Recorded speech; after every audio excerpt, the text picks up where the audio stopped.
Y'all waiting for a while, huh? Now how we felt all day now. No. Ready?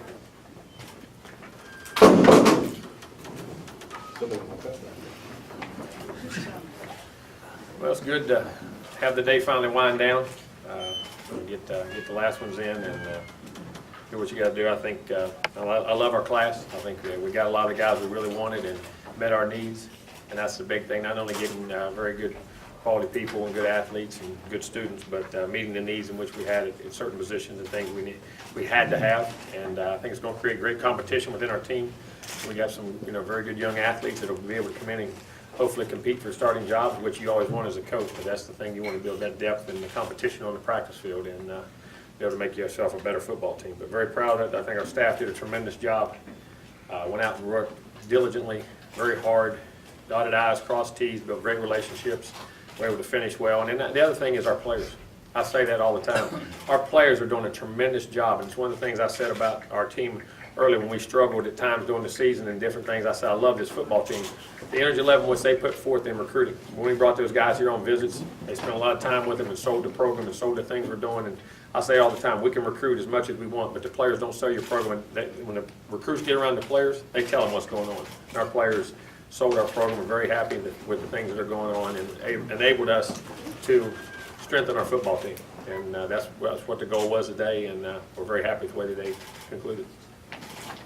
Questions? Jimbo, was it pretty clear what you wanted to do on the defensive front, and despite losing Dante, did picking up Eddie Goldman make up for that, and did you get what you wanted? You want everybody, but the front you had the great tackle. Eddie Goldman's a tremendous player. Dante, unfortunately, he just the depth chart bothered him, and that was that's the issues you have, and that's he's going to be a great player. He's a great young man. We wish him the best. You have to make decisions for yourself, and you got to live them. You know what I mean? And hopefully that's the one he wanted to make. And obviously it was. But the guys we got and we replaced with, and we finished very well. So we're happy with what we got. That's for sure. You always talk about people consider you an offensive guy, but you win championships on that defense and defensive line of scrimmage. Just talk about, you got some. The guys that put their hand in the dirt changed the game. And then also corners. That's why that last commitment was huge. And the ability, people don't realize how good a player Colin Blake is. I mean, you're talking about a corner that's 6'2", 170, 185 pounds. It's ran 10.6, 10.5, 100 meters also. Great athlete. I think is one of the hidden gems in our class along with, and then Darby is the ability to have those corners locked down out there. You're talking about a guy's a 10.3, 10.4 guy. I mean, great. He's great on offense. He's great with the ball in his hand. And when you can put those corners and those D linemen out there, and then you put the backers we had in there, and of course the safety, but those guys can really make a difference. And those are the guys that change the game. And you win championships with defense. I don't care what you say. You draw it up. The teams end up playing for the guys that can stop people. And we're going to be good on offense. We'll continue to grow, and we're going to be. I'm very excited about next year's group on offense. But we had a good group of defensive linemen, corners, and defensive people. You got to take them.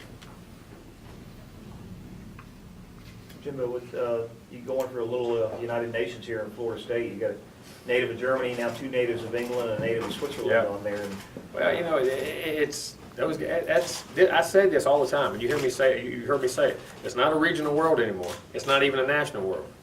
It's a global world. Communication, where guys go, what people do.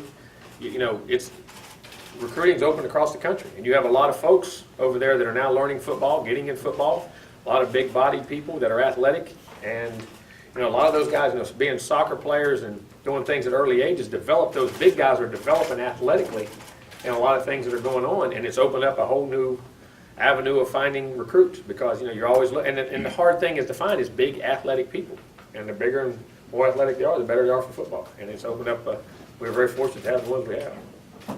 Jimbo, have you, in all your years coaching, recruited a kid with the speed that Bracy comes in with? No, I mean no. Ain't nobody in college track has either. He's the fastest guy. He's going to be the fastest high school kid ever. So, if the track coaches say that, they're lying to you too. But no, we haven't. I mean, you're talking about a guy that's the fastest 55 meters in the world, going to break probably every sprint record in high school history. And, hopefully he'll be a great asset to us in the football field, which I think he will, because I think he's put together. He's 175 pounds at 5'9", strong, very muscular. I think and the thing about track, he was always a football player. He only ran track 2 years. I mean, he was a football guy who ran track. He wasn't a track guy coming up that they kind of figured to bring on the football field. He's tough, so Coach, speaking to him, how important was the successful track program for Darby and for Bracy to get It was this good. I done? mean, more so for Bracy probably than it was Darby. I think Darby helped and he will run. But Darby thinks of himself, the football was the key thing, but he's going to run track, and I'm encouraging him to. I want him to help. But it does have, when you have the baseball programs, you have the football programs, you have all the track programs and all the different things. When you have two-sport athletes, and I don't have a problem with two-sport athletes, I think it's great. I hate the way we're doing with our kids anyway. They're all specializing too early anyway. And I like the dual-sport guys, and it's good to do that. But that having our track program like it is really helps.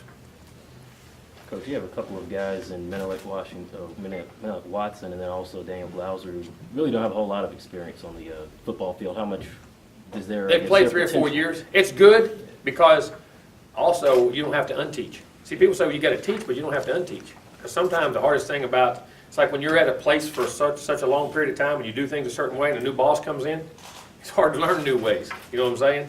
That's an issue too. Sometimes it's better to have them when they're raw and new and do what you want to do if they have the athleticism and size, which they both are tremendously athletic. I mean, those two guys, we're talking about running, jumping, power, and ability to explode, are tremendous. And if you think about it, a lot of you Europeans, they spend a lot of time in the way they train. I think at early ages they train differently. I've been doing it for a longer period of time than we have over here with the explosion type things and different games they do, and their lower body flexibility and explosion are very good. Jimbo, you seem to, with this class, built on the strengths of your ball club last year. Did you get enough on offense? Oh, yeah. Well, because receivers were in great shape. Running back, we got Pender, we're in real good shape there with the young guys. Quarterback-wise, we're doing extremely well there. The 2 big junior college offensive linemen come in and fill the need. When we get our guys back that were banged up, and there's 4 freshmen that we're playing in the game, we'll be in great shape there. And, we may do some things here and there. But I felt very good about that. It wasn't a need like receivers. It's the only place we didn't go. We got a great tight end in Christo. I mean, we love that guy. I think he's a heck of a player. Big, athletic, can catch. He can be off the ball, on the ball guy. Tough guy, played in a great program. So we felt very good from that standpoint also. Jimbo, you got another big punter. I mean, he's similar size to Sean. Is there some kind of a trend now going to punters being a little bit bigger, or is that just chance that the guy we saw get kicked the farthest? No, that is. But I mean, it helps because I think an athlete, the leverage. You're talking about leverage. You're talking about driving a ball. The bigger, stronger people can do that, and if they're athletic, and he can do it. And the best kicker. I mean, one of the best kickers ever here was Janikowski. Wasn't he a big old guy too? I mean, from that. So I mean, the leverage you can create with the leg, if you can get the consistency, the more power you got, the bigger I think it helps. Did you address with him and Aguayo? Did you address? Oh yes, that was huge. Getting the punter and the kicker, him and Roberto in the class, and Roberto's a guy that we targeted from the get-go in our camps and things we saw that he in our camp as a junior he hit 60 yarders off the ground. And he's a kid that's kicked off the ground. Even in high school, he took his tee away. He's not having to make that adjustment. He kicked off the ground the whole time. Is that his choice to do that? Yes, because he knew it and he could do it, and he gets the ball up extremely well, and I think he's going to be a heck of a player. Coach, you brought in 2 pass rushers that can play for anybody, highly coveted, but you returned 3 guys that are probably going to play on Sunday. I mean, what were the conversations like with these young men in terms of being able to play right away? Because they can play probably. Well, we keep a great rotation too now. You rotate. That's the thing about having depth. You rotate guys, and as we saw this year, we had a lot of guys on the offensive line, and what happened? 6 of them got hurt. I mean, you have injuries, and then those guys are going to be leaving. So right off the bat, they're going to come in, learn from these guys, be able to see how we do things, be able to have a mentor right there in front of you, and have a chance to compete for a starting job if you're the best player. And at the same time, right after that, the deal may be yours. And to be able to do it at a program that's, have a chance to be competitive for as good as anybody in the country, I think, and be able to compete with folks. So, I mean, from that standpoint, they look at it very well. And it was a good opportunity for them. Jim, how big is the progression from having 2 classes now to having 3? Huge. I think it is from the competition standpoint, from the way you get to practice, and then the quality of depth you have on your football team. The quality of depth, and because injuries, you cannot. It's when you start becoming a program again, and not having good teams. And I say that, and that's critical. That's critical. Coach, the first one to commit on television today was Mario Edwards. Yeah. So talk about how that set the stage for your recruiting today and what kind of player Well, he is. he's one of those unique guys that everybody says, well, isn't he a D tackle? No, he's a D end. He's 290, 95 pounds, but he can play. Just because we stereotype, because a guy's so big, he's got to go. Whoa, why is that? I mean, back in the NBA, when you had, all the guards used to be 6 foot tall, and all of a sudden here come Michael Jordan, them guys are 6'6", we say they got, no, they can be guards too. I mean, when you're big and that athletic, and you can play with power on the end, but you can beat people with speed. There's a guy named Reggie White wasn't bad either. And I'm not saying he's Reggie White, but I mean, those guys changed the game. He has that kind of athleticism. He's big, he's strong, he can burst and have speed, but at the same time, when you want to play a power game, when you go to sit down in the run game, you're on a 330-pound, 6'6" offensive tackle, he can hold the point in the run too. You know, and if you want to stick him down inside, mismatch him on a guard on a third down, you put faster guys on the edge or something, you can do that. I mean, there's a lot of versatility with the things he can do. And when you're first guy on TV is the #1 player in the country, he catches everybody's attention. Hey, I want to play with that guy. I want to go play with other good players. It was tremendous in what he did, sticking with us all the way through recruiting after he committed, and it helped build this class. The rankings obviously haven't come out just yet, but what does this mean, just having those 5 stars, those 4 stars, those guys like Mario Edwards? I mean, I guess they agree with our evaluation. That's just, I don't pay attention to them, but it's not hard to pick. I mean, we, as I say, Stevie Wonder can see some of these guys now.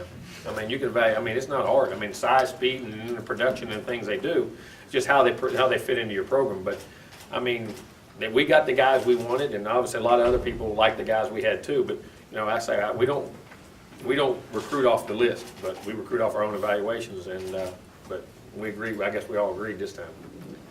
Why do you think you guys were so successful out of state? I think 13 of the, well, we can't talk about one of the kids in Alabama, but 13 of the 19 that you signed are out-of-state kids. That's kind of abnormal. It is. I mean, we always recruit inside out, but a lot of them aren't outside the 5-hour radius, 5 or 6 hour radius. Most kids stay when you build it up. Most kids are within 5 or 6 hours. Now we had a few that come out outside that radius, and we think guys that can have an impact immediately on what you do. But we're around such good football. We're the way we're located. I mean, and we want the state of Florida, but right here in Georgia, but just because no one has ever went to Alabama, don't mean you can't go to Alabama. I mean, is there a wall there that says you ain't allowed in? I mean, we had a lot of connections in there. So, I mean, being able to go in those states, and then we were able to, the Florida State name is a national name. And it's a name, you can go to California, you can go to D.C., you can go to Maryland and bring a kid in, and they love the atmosphere, love the environment. And a lot of those kids, when you're going up that coast, that D.C. coast, or AC, Florida State is a big deal. Those kids grew up Florida State fans. You know what I mean? Because Florida State's a team that they recognize, and you're able to recruit to it. You're able to recruit to the brand. So how important was Mario, the father of this? Huge. I mean, but he stayed out of it, or he let Mario Jr. make his mind up. I mean, he brought him, and of course, but he took him to LSU, he took him to, Texas, he took him to Oklahoma. I mean, he went to everywhere. I mean, they went everywhere with him. He did not, it's not a deal where you're going to Florida State because I did. He wanted him to make sure he felt the same thing he felt when he came here. And Mario did. He felt in, he fit in, he knew the people, and he felt, like he said, he felt very comfortable here.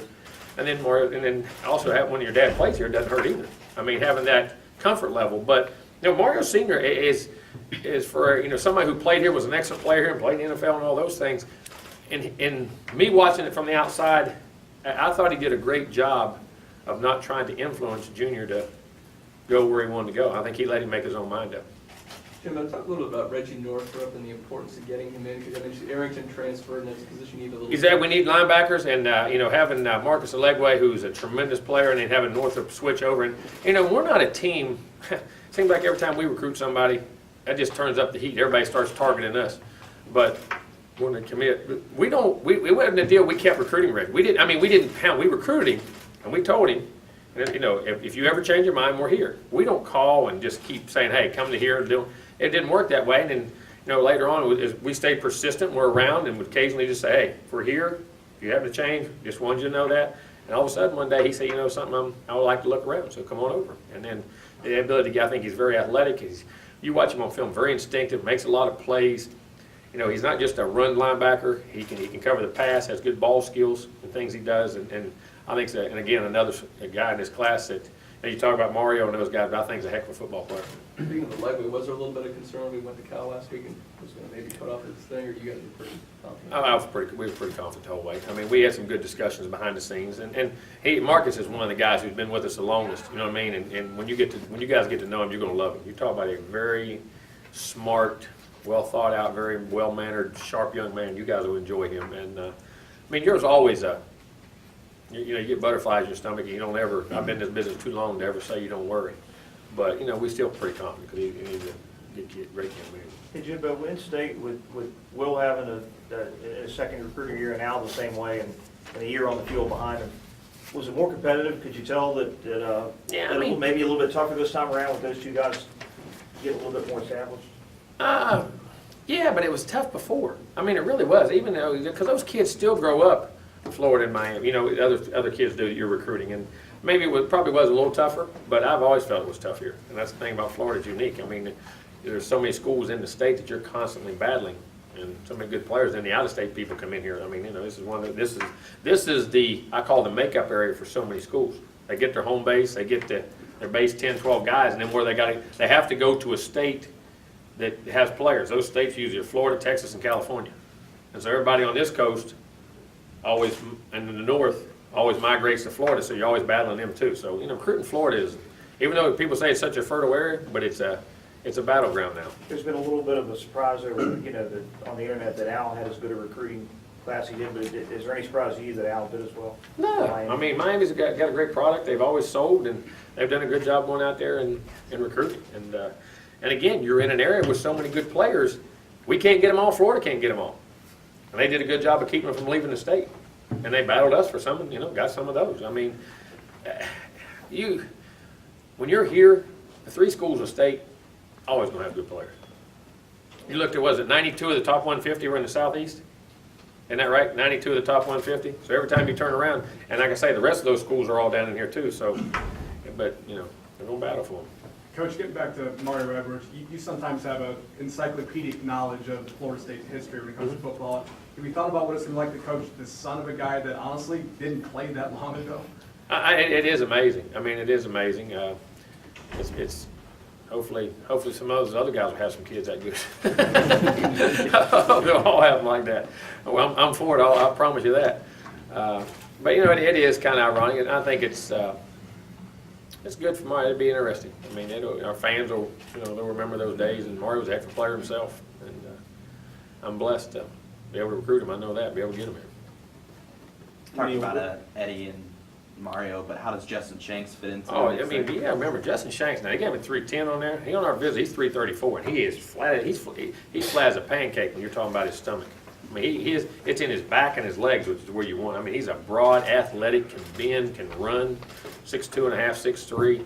I mean, to have 2 of those guys. I mean, those guys there, you just don't move them.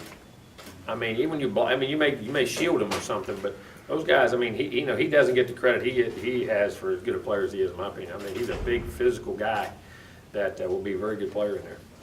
I mean, is that just part of the thought process there too? You just can't move those guys. You just can't. Exactly get out right. of the way of them. Size matters, guys. I mean, you want speed, but if you can keep size and speed, and we do, we're keeping it. You know what I mean? And then Casher's so athletic. I mean, those guys inside, when you can't single block them, or you single block them and make plays, you got to double team them, and then the backers are free. I mean, it matters. I mean, it makes a huge difference. Those guys that put their hand in the dirt. And you can't just have one. And again, that's what I keep telling y'all too. When you look, and I've said this 100 times, that's what separates Southern football from everywhere else in the country. Defensive linemen. Everybody's got them, and they got more than one. They don't have just 2. They have 3, 4, 5, and 6, and they rotate when you go look across the board. And that's why you very rarely see the offenses from the South lead the country in offense, because they're playing against so many people on defense, and everybody has so many defensive linemen. And they have corners, can cover. It's the way it's going to be. I mean, as I say this, the 2 times Oregon come play SEC schools, they got less than 200, they didn't have 280 yards. They get 600 out there. It's different. They can't block them. Those guys that put their hand in the dirt are different. Southern football is different because appreciation of defense and the ability to get defensive linemen in corners. How big of a day, how gratifying was it for some of your assistants today? I know it was an exciting day for them too. Oh, it is. I mean, your hard work. I mean, you're not talking about 2 months of hard work. You're talking about a year and sometimes 2 years of recruiting a guy. I mean, to see it finally, it's like a lawyer who battles a court case for a year or 2 years. When the verdict comes back, guilty or not guilty, or I got it or I didn't get it. I mean, it's a lot of time and effort, and a lot of, not just your effort, your wife's effort, your family's effort. I mean, everything that goes into recruiting a young man. I mean, recruiting now is 365 days a year. So, I mean, when you do lose one and you've battled them for 2 years, I mean, it is, you got to take it with a grain of salt, but man, I mean, that's a lot of hard work put away. I mean, that you know, goes down the drain. And then to be able to get them, man, the excitement and the joy of doing it is tremendous. And it's amazing what the decisions turn on, too. Coach, do you feel like you become a better recruiter year after year, or is I think you. I hope so. And I say that from. I hope you learn. I hope you learn from circumstances, situations. You know, reading people. You know, getting kind of, as I say, seeing the landmines before they show up. You know, starting to read them earlier in recruiting, so you can maybe address an issue or change an issue or see how a young man's thinking or what he's doing. I mean, I think that's a huge part of it. I mean, not just you. I mean, I think the biggest part of recruiting, I think talking is the least part. I think watching and observing is the critical part. To how your message is being sent, how it's being received, how their body language tells you what they think by what they do. You know what I mean? People can say things, but like I tell our players, your action speaks so loud I can't hear what you're saying. A kid may tell you something, or a family may tell you something, but what's going on and what's happening doesn't add up. You know what I'm saying? And I think from that standpoint, you always constantly learn from those and say, hey, this kind of reminds me of this situation. This is what happened. We need to, you know, maybe bring it up or address it or something. So I'm hoping that we do that. And I hope our staff does that, which I think they do. When it seemed like there was a point where Edwards was kind of concerned about league going far away from where he was, and in those situations, do you guys push harder, back off? How do you... Just depends. Again, it goes back to each situation. I mean, by the kid's personality, by the people around him, or why he's making those decisions. I mean, sometimes it's to ease off, sometimes it's to put the pedal down. I don't think there's an answer to that question. I think it's based on the individual recruiting and being able to read him. So how did it work with Mario, if he was worried or concerned? We just reinforced and remember, you know, brought back the reasons why you did things. And what happens, it's like you get buyer's remorse.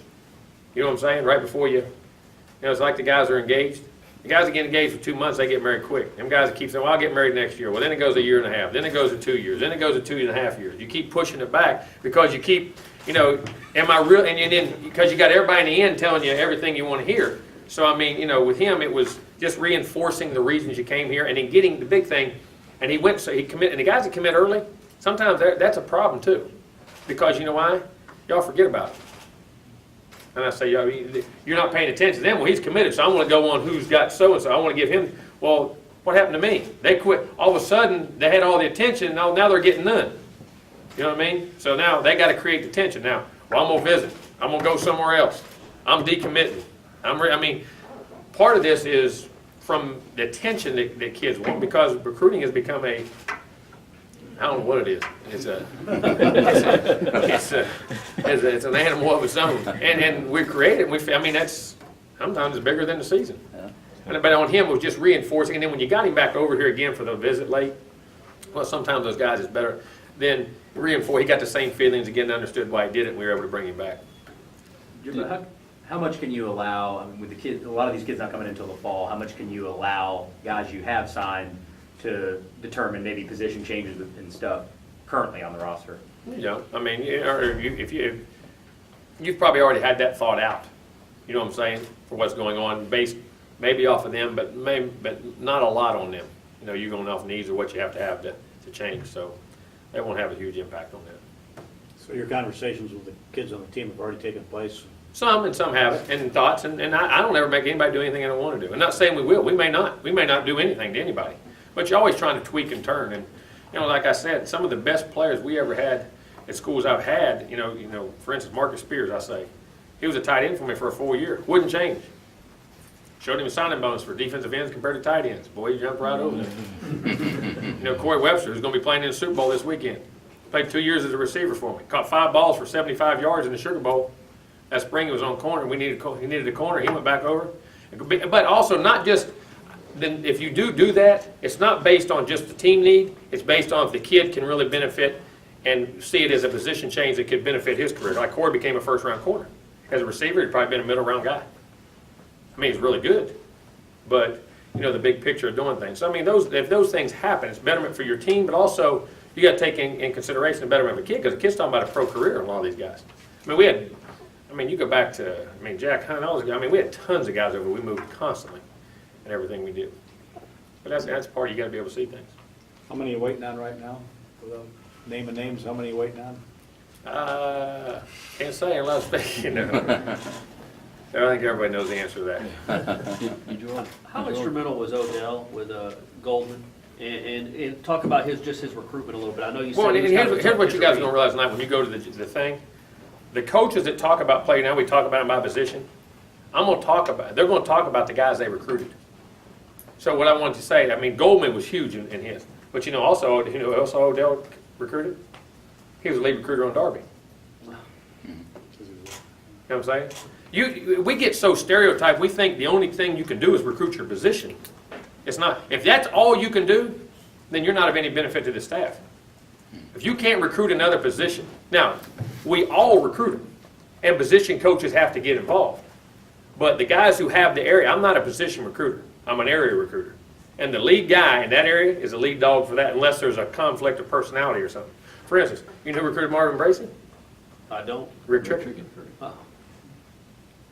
I mean, the fastest guy in America. You'd think it'd be, the receiver. I mean, now, your position coach becomes a factor in your recruiting because of who you play for and after you spend your time with and who can develop you. But a lot of the lead recruiters, you'll be shocked on everything, are not the position guys. Matter of fact, it's very few. And it's because you weren't the lead recruiters because your area may not have had the guys we went after. So then what that does, it frees them up. Like Mark had an area this year, he was very instrumental in recruiting Darby and a bunch of other guys. But his area, as a lead recruiter, he was probably not the true lead recruiter on any of them, but allowed him to bounce around to the other defensive players as the coordinator and as a secondary coach to help get those guys. You know what I'm saying? So, I mean, it's very ironic how recruiting goes. You got to be careful not to say just because a guy's a position, he coached that position, he recruited all those guys. And what goes on. But Odell was critical, and it happened to be he was the lead recruiter and his position coach, and they built a great bond. And the main reason I asked is because of how he celebrated this morning when Eddie announced. Because he was the lead. Did you see Darby? No, He about knocked my arm off. You see that he turned and slapped my hand when Darby said it? I may have a torn rotator cuff the way it is right now. But he was. I don't know if you saw it at the end. It was the same way. It was the same. It was actually maybe even bigger. Right. Because we never. But it was huge because it's all that. Like I say, it's a year of hard work. It's 2 years of hard work, and it's just you come out and you win it. It's like winning the championship. You know what I'm saying? And you just say, it worked. From God. But he was critical in it. He very well. And there were a couple of years, and I know it goes in cycles, but there were a couple of years where Odell, you got struck out on defensive tackles. Exactly right, and a lot of those times we were position recruiting more then than we are now. I don't believe in that, and I don't think you develop as a coach that way, because if I'm the head coach, what do I got to recruit? I got to recruit them all. So if you ever want to progress, if you're a coordinator, which they all want to be, what do you got to be able to do? If I'm a defense coordinator, I got to talk to linebackers, D linemen, DBs on offense. You got to be able to do that. So we try to. I think it's part of helping them develop as coaches from that standpoint too. But yeah, we did. We struck out on D linemen there for a long time. Now all of a sudden we're hot. Dice are coming up sevens. To follow up on that, you mentioned Alabama, how well you recruited there lately. How much does Damian Craig having him help you get into that state? Oh, it's huge. I lived in that state for 13 years, know all the coaches, and him going in there, he was the lead recruiter on Cashier. He was the lead recruiter on Shanks. He was the lead recruiter on he was the lead recruiter on Marcus Allegway. He was Marcus Allegway's lead recruiter. You know what I'm saying? So from that standpoint, but his ties in there, and Damian's got a very dynamic personality.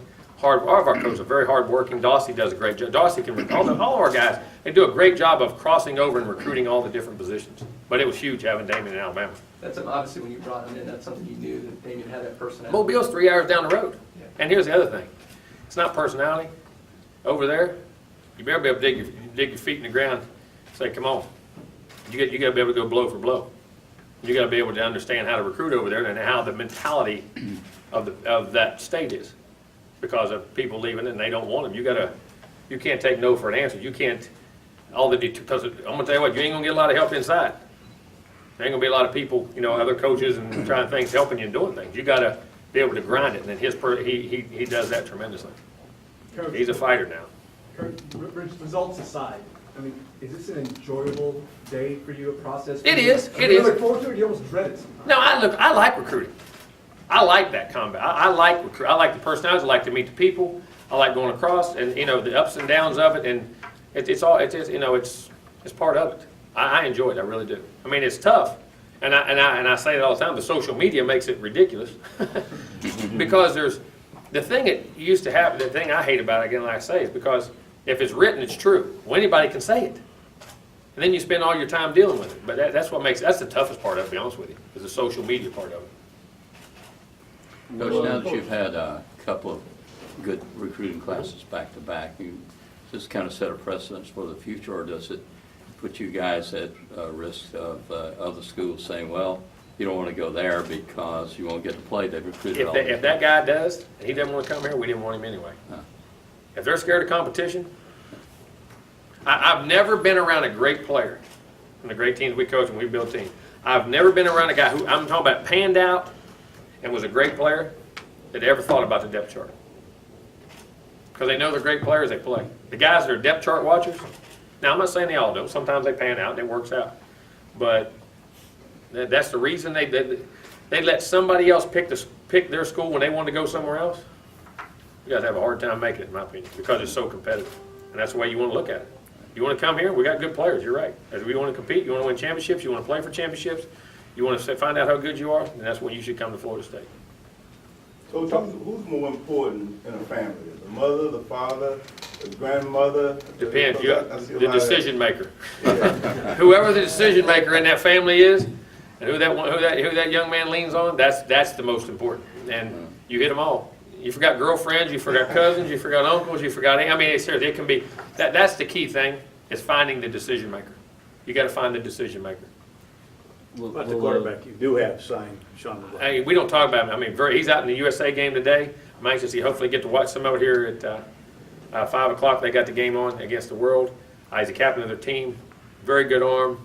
Played in a run-oriented offense. He got to throw on the run. Athletic, good guy, tough guy. Plays with a chip on his shoulder. Natural leader. I love Sean McGuire. I think he's going to be a heck of a player. I really do. I think he's going to be a very good player and very competitive for what we do. I like him. Will Dalvin Stuckey be here in the fall? I'm sorry? Will Stuckey be here in the fall? I don't think so. We'll see in time. I mean, I don't put predictions, but probably knowing that we were going to put him away. Him a gray shirt, will be a gray shirt in this class, possibly. Roberto. Would that be the only one? Yes. And that was talked about way ahead of time when we did it. And there was also even something he liked the idea of doing, because if instead of wasting the red shirt while Hopkins kicks, then if something happens, he can come in and still have the spring to kick and do everything. And then if he had an injury or something happened, he still has his red shirt and can still move to school and everything that goes on. That's the plan right now. So Chris Castro's talked about how you guys stood by him with him not playing this past year. Yeah. Just talk about that decision to, Well, he was in, but I don't get into that. Wow. Being able to, get a guy and do his grades and do that and show him what he had to do, and it was amazing. That really helped him get there. And I think he appreciated what Damian did and hard work he did about how he could qualify. In other words, not qualifying, but the path, this is what you have to do. And at one of those places, he wasn't going to get that. And the school was allowing that to happen, and that's a shame. And, I think that we had his best interest at heart, and we knew he was a great player and a great kid, and it's a shame they didn't let him, because I think they should have. I really do. I think it was ridiculous what they did, because of the circumstances. But again, you ain't gonna get no help over there. How many are But, qualified, Jimbo, this group? I expect all of them to. I don't know how many, let me look at them. Yes.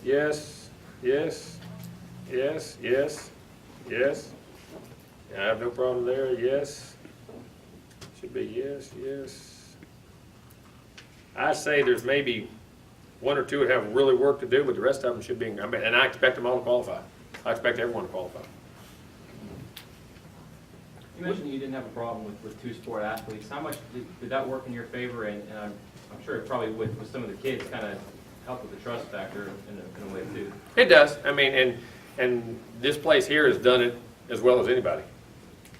A lot of people say they do it, but Florida State's done it a bunch. You know what I'm saying? Had success doing it, and at other places we've been able to do it, and it wasn't.